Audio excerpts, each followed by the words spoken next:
But first, breaking news and an Eyewitness News exclusive. A scathing federal audit slams the MTA over safety procedures in the New York City subway system. Good afternoon, everyone. I'm Sandra Bookman. And I'm Lauren Glassberg. David and Liz are off today. The Federal Transit Administration found 38 close calls involving transit workers, trains, and riders in New York City's subway system last year. That is a 58% increase from 2022 and a 65% increase from 2 years ago. Eyewitness News reporter Burkett live in Midtown with the exclusive details on what sparked this audit and what it means for the MTA moving forward. NJ? Well, Sandra, what it means is that the nation's largest transit system will have to submit to some form of federal monitoring. The Federal Transit Administration says it is responding to a growing number of incidents and accidents underground, including a fatal accident that happened here in Herald Square just last year.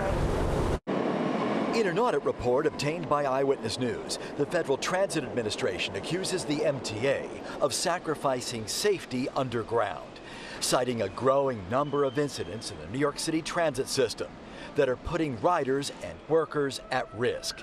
These incidents, the report concluded, reflect a combination of unsafe conditions and practices such that there is a substantial risk of death or personal injury that necessitates action. The report cites the death of Hilarion Joseph, who was struck by a D train in the Herald Square subway tunnel while cleaning the tracks last year. In June, another worker was struck and nearly killed while cleaning the tracks in downtown Brooklyn. They're known as near-miss events, and they're up more than 50% over the past 2 years, when trains pass stop signals or they're switched onto the wrong track. Among the more than 200 near-miss events last year were incidents that jeopardized transit riders. Regulators say they keep happening because the MTA is doing little to prevent them. John Samuelson is the international president of the Transport Workers Union. The report affirms everything that the Transport Workers Union has been criticizing the MTA for a couple of decades now, except it's got dramatically worse over the last couple of years. They absolutely need to invest in a day-to-day state of good repair of the system, which leads to a safer environment for both workers and passengers. And they need to take worker safety seriously rather than worry about on-time train performance.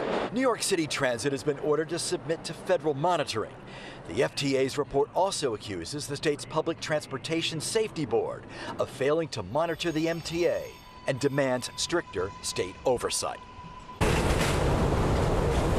Now, in a reply this afternoon to the FTA, Interim Transit President Demetrius Critchlow cites what he says is a 99.97 safety efficiency rate in the transit system. The MTA is saying it will appeal these directives. Critchlow says worker safety is, quote, an essential priority, and that the agency disputes the findings.